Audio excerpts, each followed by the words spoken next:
तो दोस्तों आज मैं एक्सप्लेन करने वाला हूँ 2021 में आई मूवी मिमी को। इसकी रेटिंग्स की बात नहीं करेंगे क्योंकि ये अभी जल्द ही रिलीज हुई है, तो रेटिंग्स ऊपर नीचे हो रही हैं। मैं मूवी को एक्सप्लेन करूंगा, लेकिन इससे पहले अगर आप हमारे चैनल पर नए हैं तो नीचे लाल कलर से लिखे सब्सक्राइब को दबाकर ग्रे कर दें। इससे आप हमारे चैनल से जुड़ जाएंगे और आने वाली वीडियोज को देख पाएंगे। और मेरे थोड़ा और करीब आने के लिए आप मुझे इंस्टाग्राम पर भी फॉलो कर सकते हैं, लिंक आपको डिस्क्रिप्शन में मिल जाएगा। तो मूवी की शुरुआत में हमें दो फॉरेनर्स को दिखाया जाता है जिनका नाम जॉन और समर होता है। वो दोनों आपस में बात कर रहे होते हैं कि उन्हें एक हेल्दी जवान लड़की चाहिए जो कि कहीं मिल नहीं रही है। पैसों का प्रॉब्लम नहीं है, बस एक लड़की मिल जाए तो हमारा काम हो सकता है। यही सब बातें उनका टैक्सी ड्राइवर भानु सुन रहा होता है। कार जब रुकती है तो जॉन मोबाइल में लड़कियों की फोटोज देख रहा होता है, तो भानु को लगता है कि उसे कुछ करने के लिए लड़कियां चाहिए, तो वो इशारों में जॉन से लड़की दिलवाने की बात करने लगता है। तब वहाँ समर आकर उसे समझाती है कि उन्हें लड़की अपने बच्चे की माँ बनाने के लिए चाहिए। भानु को कुछ भी समझ नहीं आ रहा होता है कि वो क्या बोल रहे हैं। फिर कार में वो दोनों उसे समझाते हैं कि उन्हें अपना बच्चा पैदा करना है, लेकिन समर मां नहीं बन सकती, इसीलिए उन्हें कोई लड़की चाहिए जो हमारा बच्चा पैदा कर सके।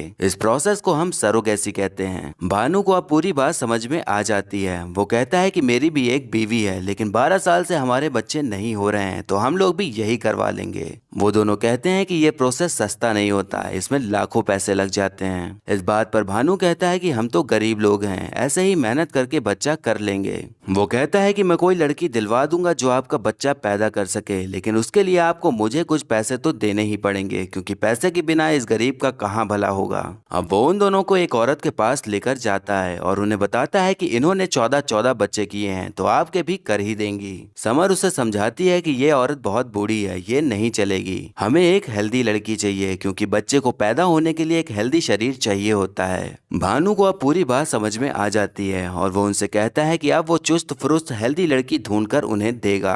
अब भानु उन लोगों को एक जगह पर लेकर जाता है जहां पर डांस प्रोग्राम चल रहा होता है। उस डांस प्रोग्राम में मिमी नाम की एक लड़की डांस कर रही होती है और समा नाम की लड़की वहां गाना गा रही होती है। मिमी हमेशा से एक फेमस एक्ट्रेस बनना चाहती है और वो किसी जॉली नाम के आदमी से जुगाड़ लगाकर फिल्म इंडस्ट्री में घुसना चाहती है, पर जॉली कहता है कि पहले तो तुम्हारा फोटोशूट करना होगा जिसमें कि 5 लाख लगेंगे, और फिर एक डांस सॉन्ग बनाएंगे जिसमें कि 10 लाख लगेंगे, तभी तुम्हारी अच्छी खासी पहचान बन जाएगी और फिल्म इंडस्ट्री में जाना आसान हो जाएगा। अब मिम्मी के सपने तो बहुत बड़े थे, लेकिन उन सपनों को पूरा करने के लिए खूब सारा पैसा चाहिए था, जो कि उसके पास तो बिल्कुल भी नहीं था। अब जॉन और समर भानु से मिलते हैं और उसे बताते हैं कि बच्चे को पैदा करने के लिए उन्हें एक लड़की पसंद आ गई है। समर बताती है कि जो लड़की कल डांस कर रही थी वो बच्चा पैदा करने के लिए एकदम परफेक्ट रहेगी, क्योंकि वो काफी हेल्दी है, तो अगर वैसे ही कोई लड़की मिल जाए तो अच्छा रहेगा। भानु कहता है कि वैसे ही कोई लड़की क्या, बल्कि आपको वही मिल जाएगी, बस सब कुछ आप मेरे ऊपर छोड़ दीजिए। अब हम देखते हैं कि मिम्मी और समा अपने घर जा रहे होते हैं, तभी भानु उनके सामने आ जाता है और कहता है कि मैं आप लोग को आपके घर छोड़ दूंगा।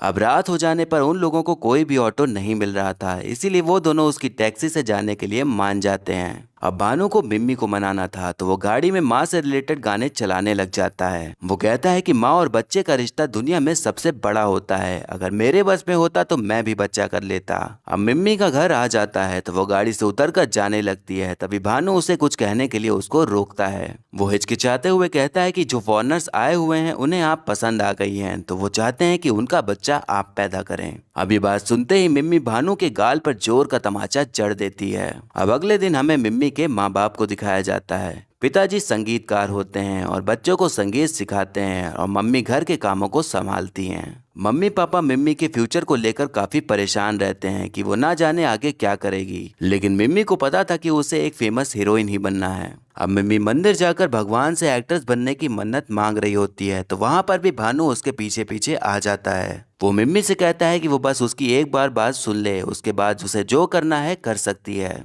अब भानु उसे समझाता है कि उनका बच्चा पैदा करने के लिए आपको जॉन के साथ सोने की जरूरत नहीं है। अब दुनिया में नई टेक्नोलॉजी आ गई है जिससे कि बिना संभोग के ही बच्चा पैदा हो सकता है, जिसे सरोगेसी कहते हैं। मिम्मी उससे कहती है कि उनका बच्चा मैं क्यों पैदा करूं, और मुझे तो हीरोइन बनना है, इतनी सारी औरतें तो है ही इस देश में, किसी से भी बच्चा करा ले जाकर। मिम्मी वहां से जाने लगती है, तभी भानु कहता है कि वो इस काम के लिए 20 लाख रुपए देने के लिए तैयार हैं, जिससे कि चाहो तो तुम मुंबई जा सकती हो और तुम्हारा हीरोइन बनने का सपना भी पूरा हो सकता है। अब इतने पैसों की बात सुनकर मिम्मी का माथा एकदम टनक जाता है। अब मिम्मी के मन में अपने सपने पूरे होने के ख्याल आने लगते हैं वो सोचने लगती है कि अगर इतने पैसे मुझे मिल जाएं तो मेरे सारे सपने पूरे हो सकते हैं। वो ये सारी बात अपनी दोस्त समा को बताती है तो वो उसे ऐसा करने को बिल्कुल भी मना करने लगती है। मिम्मी उसे फिर समझाती है कि इतने पैसे तो हमें कभी जिंदगी में नहीं मिल पाएंगे और जो मुझे करना है उसके लिए तो पैसे चाहिए ही, इसीलिए एक बार तो उनसे मिल के बात कर लेते हैं, अगर सही लगा तो करूंगी वरना नहीं करूंगी। समा उसकी बात सुन के मान जाती है और फिर वो दोनों जॉन और समर से मिलते हैं। समा उनसे पूछती है कि आप लोग को यही क्यों चाहिए, बच्चा तो कोई भी लड़की पैदा कर सकती है। समर कहती है कि मिम्मी एकदम फिट है और डांसर है, डांसर्स की बॉडीज बेस्ट होती है तो इसीलिए बच्चा काफी सही पैदा होता है। मिम्मी पूछती है कि मुझे पैसे कैसे मिलेंगे, तो समर बताती है कि आपको हम हर महीने 50,000 देंगे, फिर बच्चा लेने के बाद आपको पूरे 15.5 लाख रुपए दे देंगे। अब मिम्मी पैसों के चक्कर में उन दोनों को बच्चा पैदा करने के लिए हाँ कर देती है। अब बात आती है कि जब मिम्मी प्रेग्नेंट हो जाएगी तो घर में क्या बताएगी। भानु कहता है कि तुम 9 महीने के लिए कहीं बाहर निकल जाओ तो सही रहेगा। इस बात पर समा कहती है कि तुम मेरे घर पे आ जाना, क्योंकि मेरे साथ बस अब्बू ही रहते हैं, लेकिन वो एक मौलवी हैं तो वो मस्जिद से कम ही घर आते हैं। अब उन लोग में डिसाइड हो जाता है कि मिम्मी समा के घर पर ही रहेगी। अब वो सब लोग मिम्मी का चेकअप कराने के लिए डॉक्टर के पास ले जाते हैं। डॉक्टर उससे कहती है कि प्रेगनेंसी के टाइम में आपको अच्छा खाना होगा और खुश रहना होगा, तभी बच्चा स्वस्थ पैदा होगा। अब इसके बाद मिम्मी और दोनों कपल के बीच कॉन्ट्रैक्ट साइन हो जाता है और सरोगेसी प्रोसेस भी हो जाता है। फिर कुछ ही टाइम बाद मिम्मी प्रेग्नेंट भी हो जाती है। ये खबर सुनकर जॉन और समर काफी खुश होते हैं क्योंकि वो लोग अब माँ बाप बनने वाले थे। अब वो दोनों मिम्मी को महीने का 50,000 दे देते हैं और कहते हैं कि वो दोनों अमेरिका वापस जा रहे हैं ताकि वो और पैसे कमा सकें और तुम्हारा यहाँ ख्याल रखने के लिए भानु तुम्हारे साथ ही रहेगा। भानु को भी पैसे मिल रहे थे इसीलिए वो उनके साथ रहने को तैयार हो जाता है। अब मिम्मी घर जाकर अपने मम्मी पापा को बताती है कि उसे एक फिल्म में रोल मिल गया है जो कि 9 महीने तक शूट होगी, इसीलिए मुझे वहीं पर जाकर रहना होगा। मम्मी पापा ये सुनकर खुश तो होते हैं लेकिन उसे भेजने के लिए राजी नहीं हो रहे होते, पर मिम्मी उन्हें बड़े बड़े सपने दिखाकर उन्हें मना ही लेती है।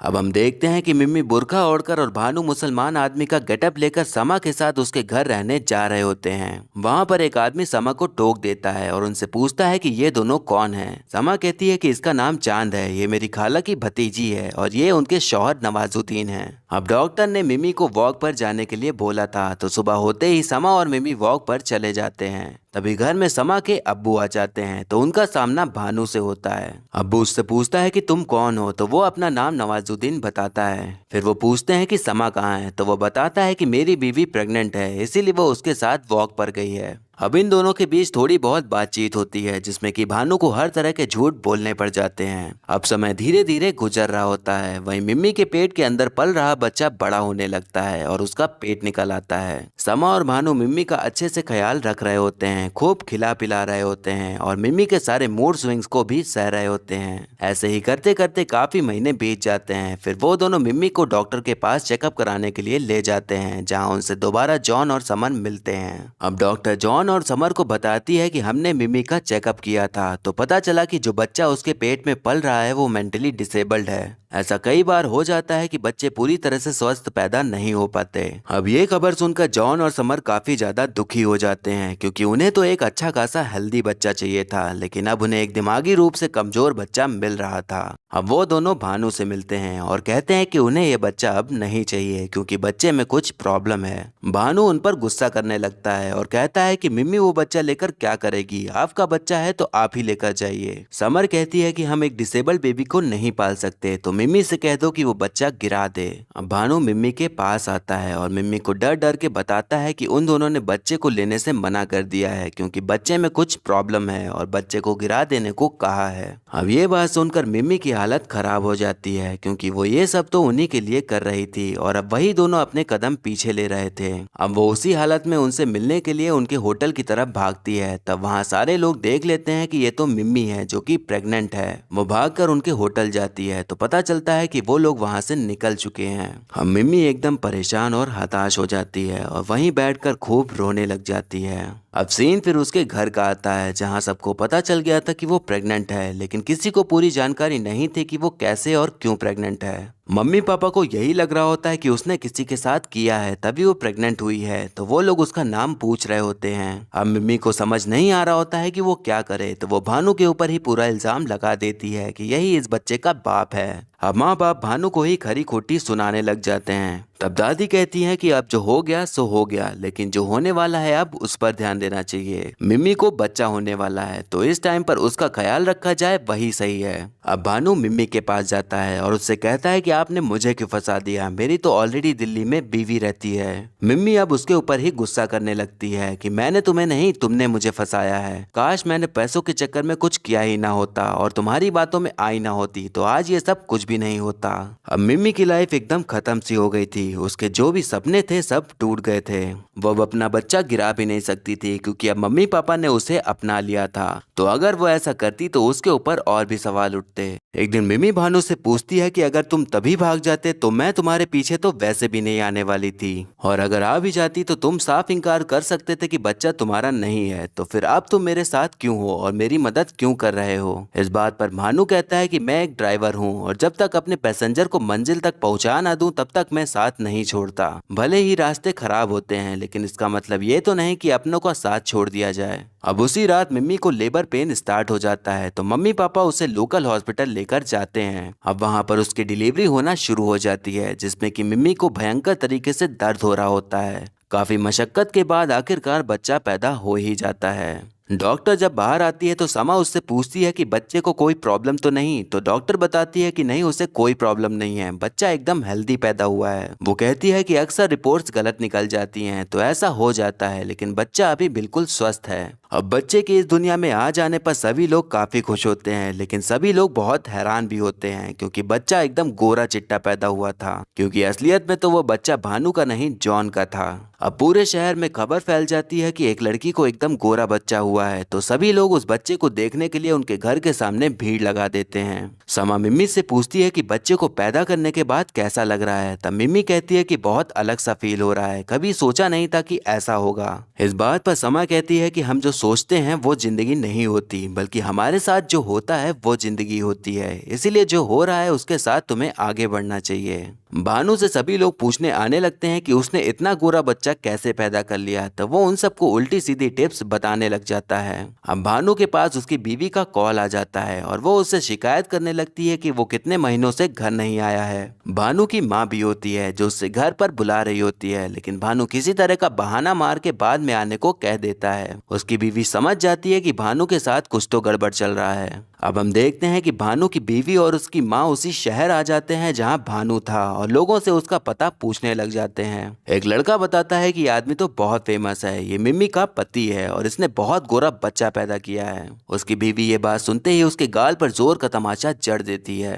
अब वो मिम्मी के घर पहुंच जाती है और मिम्मी के ऊपर भड़कना शुरू हो जाती है। तभी उसे वहां भानु दिख जाता है तो वो उसको पकड़ के मारने पीटने लग जाती है। अब सारे इल्जाम भानु के ऊपर लग जाते हैं और भानु पूरी तरह से इस जंजाल में फंसने लग जाता है। अब मिम्मी आखिरकार अपना मुंह खोलती है और बताती है कि ये बच्चा उसका नहीं है और ना ही मैंने इससे शादी करी है। अब वो उन सबको सब कुछ बता देती है। तब सभी को सब चीजें क्लियर हो जाती हैं। मिम्मी की माँ कहती है कि बच्चा तो तूने ही किया है, तो बच्चे की माँ भी तो तुम ही हुई ना। अब वो सारे लोग उस बच्चे को एक्सेप्ट कर लेते हैं। अब सब लोग बच्चे के साथ खुश होते हैं और वो बच्चा धीरे धीरे बड़ा हो जाता है। अब मिम्मी अपने बच्चे को लेकर ही डांस प्रोग्राम करने लग जाती है।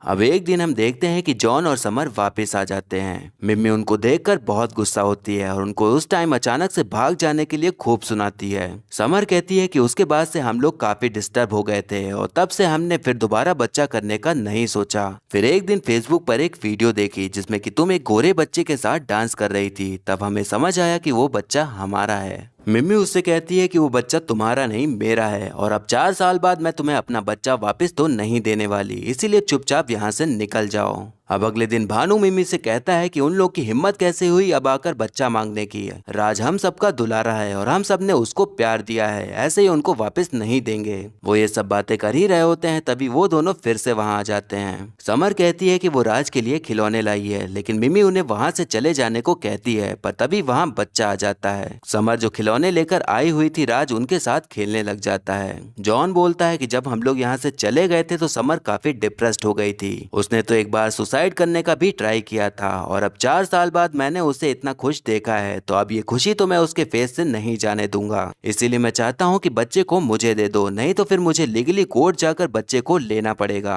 अब वो दोनों वहाँ से जाने लगते हैं। तब भानु उनसे कहता है कि मिम्मी से उसका बच्चा मत छीनिए, उसने उसके लिए हर चीज सेक्रीफाइस कर दी है। वो हीरोइन बनना चाहती थी पर उसे पालने के लिए उसने अपने सारे सपने छोड़ दिए। अब आप लोग 4 साल बाद आए हैं बच्चा लेने के लिए और लीगल एक्शन लेने की बात कर रहे हैं। ये मत समझिए कि मिम्मी अकेली है, हम लोग उसके साथ हैं और जिस कोर्ट जाना होगा हम लोग चले जाएंगे, लेकिन बच्चा वापस नहीं देंगे। अब मिम्मी के मन में धीरे धीरे ख्याल आने लगता है कि शायद बच्चा अपने असली माँ बाप के साथ ही खुश रहेगा। वहीं समर को भी ये ख्याल आने लगता है कि शायद बच्चा मिम्मी के साथ खुश रहेगा क्योंकि उसने ही उसे पाला है। अब मिम्मी बच्चे को उन दोनों को देने का फैसला कर लेती है। वो कहती है कि मैं कुछ भी कर लूं लेकिन वो बच्चा हमेशा उनका ही रहेगा और हम कितना भी केस लड़ लें पर वो साबित ही कर देंगे कि वो बच्चा उनका ही है। ऐसे उसे जबरदस्ती रखने का क्या फायदा। मैं नहीं चाहती कि इन सब के बीच राज को कोई तकलीफ हो, इसीलिए मैं उन्हें ही दे दूंगी ताकि वो खुशी खुशी उनके साथ रहे। इस बात पर वहाँ कोई भी एग्री नहीं कर रहा होता है पर उन्हें मिम्मी की बातें माननी ही पड़ती हैं। अब वो सब लोग अपने दिल पर पत्थर रखकर बच्चे को देने के लिए जॉन और समर के पास जाते हैं। समर मिमी से कहती है कि उन्हें राज नहीं चाहिए क्योंकि उसको तो तुमने ही पाला है और मैं जानती हूँ कि अगर मैं उसे ले गई तो वो तुम्हारे बिना वहाँ नहीं रह पाएगा, इसलिए ये बच्चा तुम्हारा ही है और हमेशा तुम्हारा ही रहेगा। फिर हम जॉन की गोद में एक छोटी सी बच्ची को देखते हैं। समर बताती है कि एक दिन हम लोग ऑर्फनेज से गुजर रहे थे तो हमने इस बच्ची को गेट के पास रोते देखा। हमें ये बच्ची बहुत पसंद आ गई, इसीलिए हमने इसे गोद लेने का सोच लिया और हमने इसका नाम तारा रखा है। अब राज मिम्मी के पास ही रहने वाला था, इस बात से वहाँ सभी लोग काफी ज्यादा खुश होते हैं। अब जॉन और समर ने बच्ची को गोद ले लिया था तो वो भी माँ बाप बन ही गए थे। इस तरह से सभी लोग को खुशी मिल जाती है और फिर मूवी यहीं पर खत्म हो जाती है। तो दोस्तों मुझे तो ओवरऑल मूवी काफी अच्छी और एंटरटेनिंग लगी, जिसमें कि सबकी एक्टिंग काफी बढ़िया नजर आई। खासकर कृति सेनन की एक्टिंग बहुत सही लगी और पंकज त्रिपाठी के बारे में तो क्या ही कहूँ, उनकी एक्टिंग के बारे में तो आप सभी जानते हैं। वहीं बाकी कलाकारों ने भी बढ़िया प्रदर्शन किया है और जो 2 फॉरेनर्स बने हैं उन्होंने अपने कैरेक्टर को अच्छे से निभाया है। मुझे कहीं भी ओवर एक्टिंग और जबरदस्ती की कॉमेडी नहीं दिखी। मुझे बस एक चीज समझ में नहीं आई कि जॉन और समर ने इंडिया में सरोगेसी करने का फैसला क्यों लिया। यहाँ हमें इस चीज का कोई भी स्पेसिफिक रीजन नहीं बताया गया है, या अगर कोई रीजन है और आपको पता है तो प्लीज कमेंट करके मुझे जरूर बताइएगा। तो ये था एक्सप्लेनेशन मिमी मूवी का। आपको मूवी और मेरा एक्सप्लेन करना कैसा लगा ये कमेंट करके जरूर बताइएगा। आप ये भी बता सकते हैं कि मुझे अब अगली कौन सी मूवी एक्सप्लेन करनी चाहिए। और ऐसे ही आने वाली वीडियोस देखते रहने के लिए हमारे चैनल को सब्सक्राइब करें और बेल आइकन दबा दें, जिससे कि आपको नई वीडियोस की नोटिफिकेशन मिल जाएगी। आप चाहें तो हमें इंस्टाग्राम पर भी फॉलो कर सकते हैं, लिंक आपको डिस्क्रिप्शन में मिल जाएगा। और वीडियो अच्छी लगी हो तो लाइक जरूर करें, आपके लाइक और कमेंट से मुझे और भी वीडियोस बनाने का मोटिवेशन मिलता है। तो मिलते हैं नेक्स्ट वीडियो में, तब तक के लिए टाटा बाय बाय और नमस्ते।